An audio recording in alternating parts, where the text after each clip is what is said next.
Naku, napakasakit na po sa bulsa ang pagsipa ng presyo ng mga bilihin sa ngayon. Naririnig ko yan sa lahat.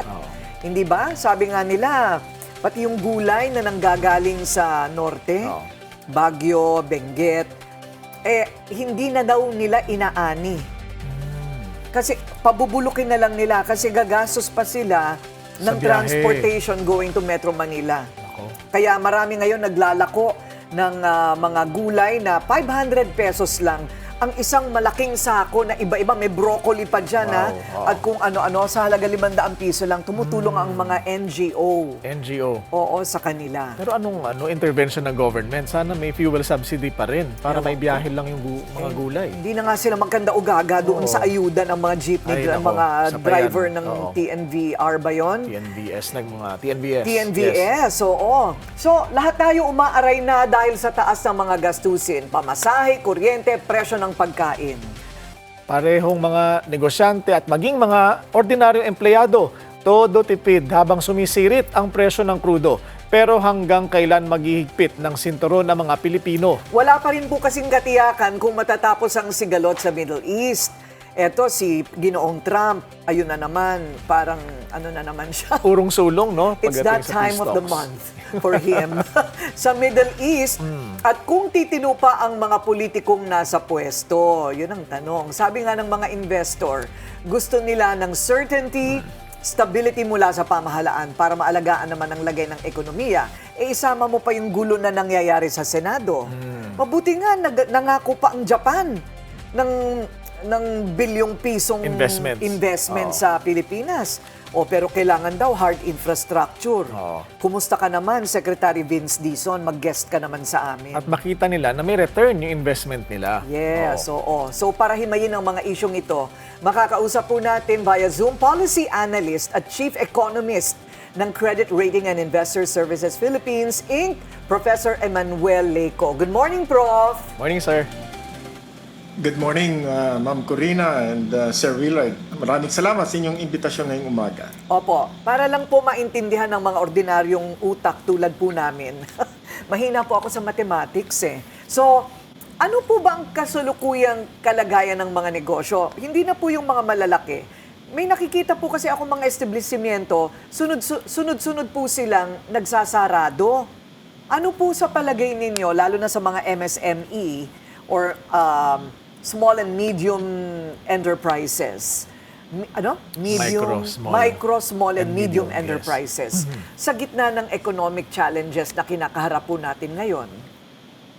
Idadagdag pa rin po natin, meron din po tayong mga nano enterprises. Ito po yung mas maliliit pa.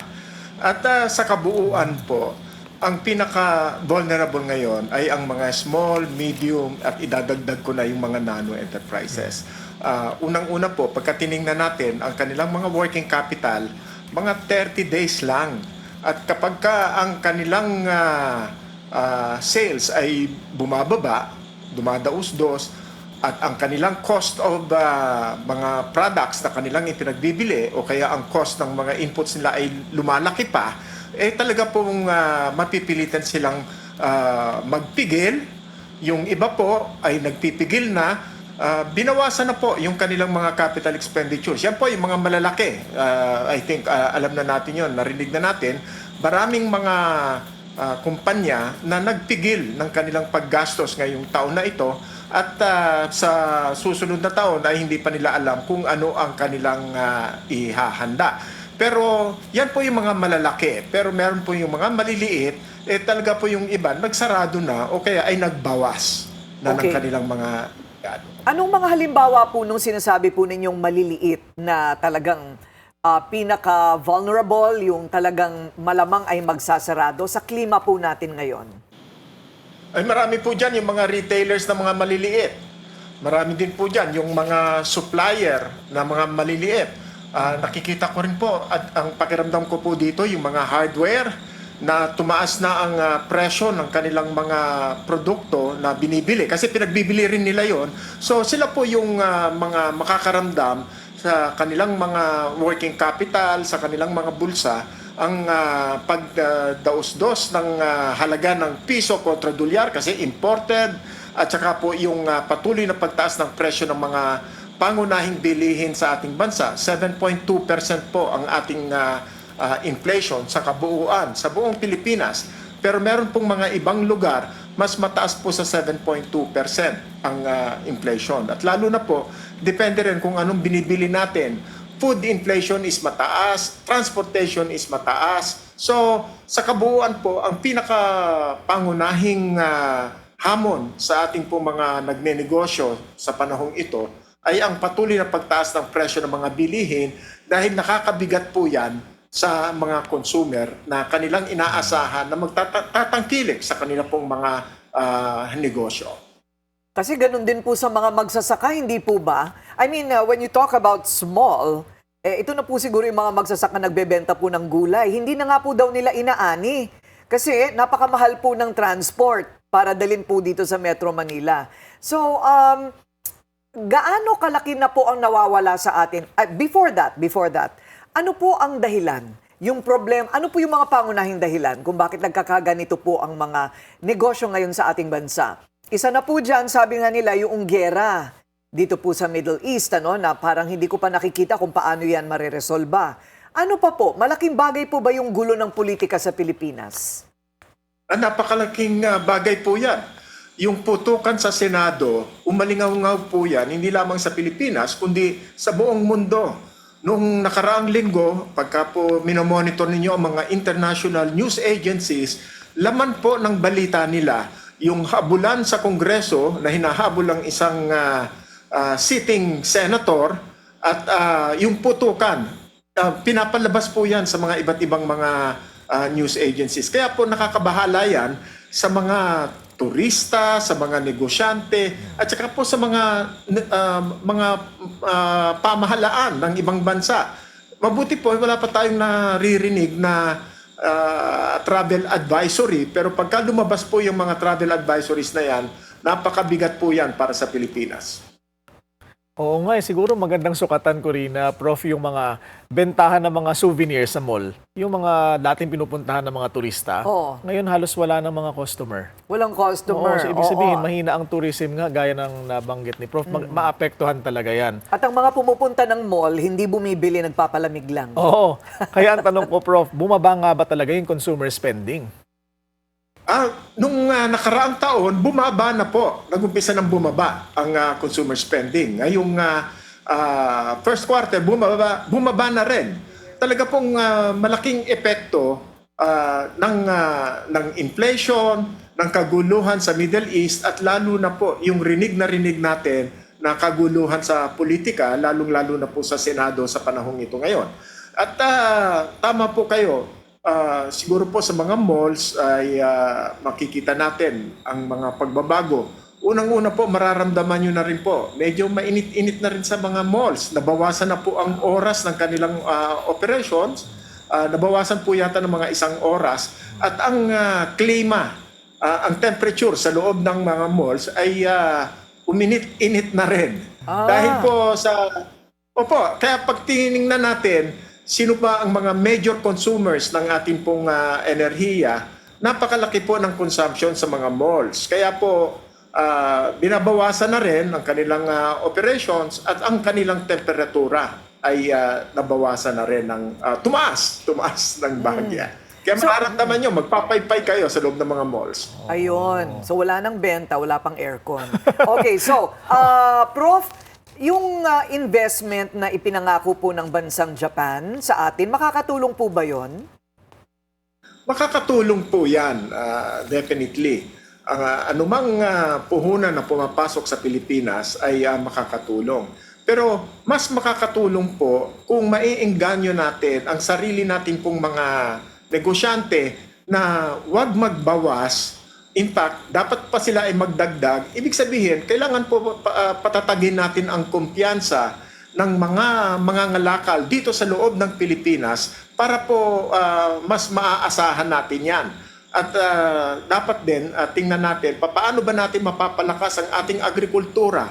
Paano natin mapapalakas ang ating mga industriya? Sa ngayon po, ang agrikultura natin, dapang-dapa. Tama po yung mga nabanggit ninyo kanina na yung mga magsasaka natin. Yan po, kasama po sila dun sa mga maliliit na mga negosyo. Na meron pong mga traders na hindi na po umaakyat dyan. Hindi na po luluwas ng mga produkto ng ating pong mga magsasaka. Sila po ang nagsasuffer dyan. Ngayon, kung patuloy na humina ang ating agrikultura, talaga naman po na ang kakainin natin, bawat butil ng bigas, inaangkat na natin. Nakakasama po yan sa kabuuan sa ating pong ekonomiya. Sapat ba, sir, yung government intervention para tugunan ito? Lalo na sa sektor ng agrikultura para matulungan yung mga magsasaka. Alam po ninyo, nung umpisa pa lang ng sigalot na yan at nag-umpisa na pong sumipa ang presyo ng mga bilihin, pinupush na natin po, minumungkahi na natin.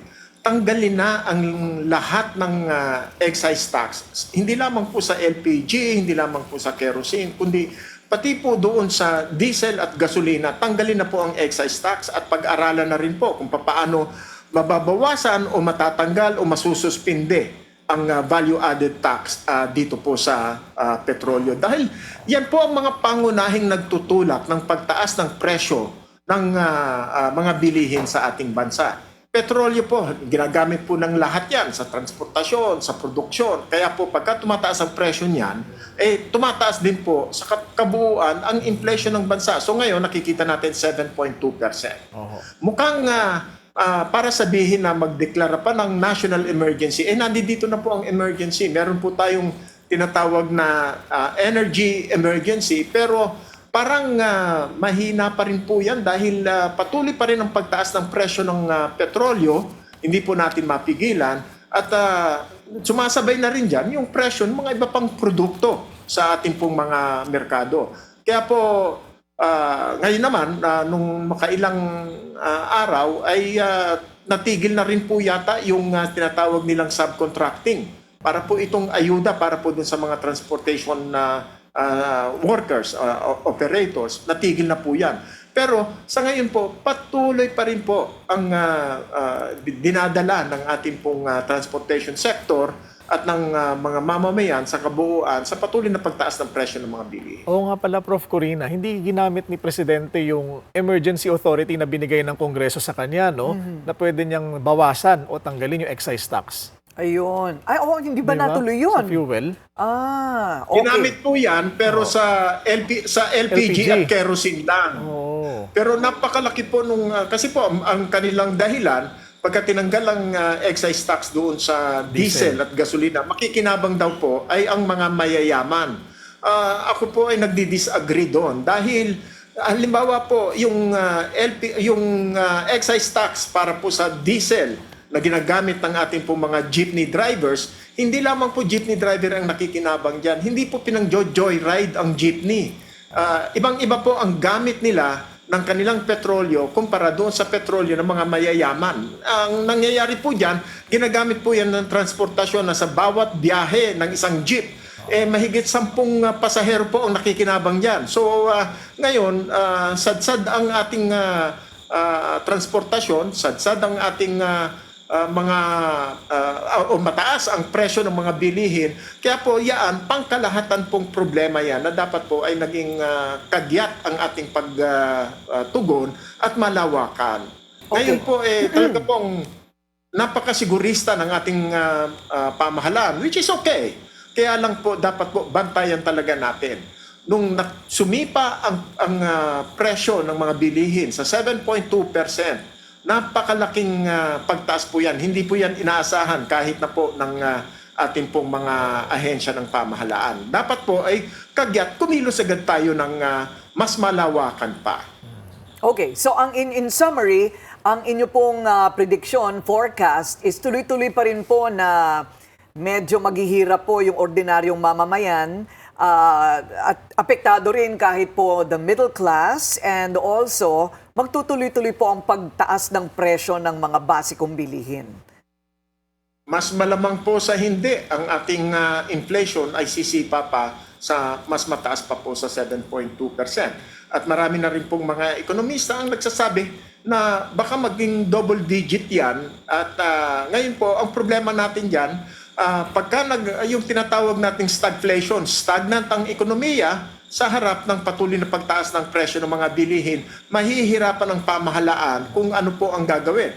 Itataas ba ang interest rate para pigilan ng inflation? Pagkat patuloy na tumaas ang interest rate, mahihirapan naman po tayong mag-stimulate ng mga negosyo sa ating bansa dahil tumataas din po ang presyo ng kapital. So sa kanila po, ang pangangapital ay mas magiging mabigat. So paano titimbangin ng pamahalaan ngayon?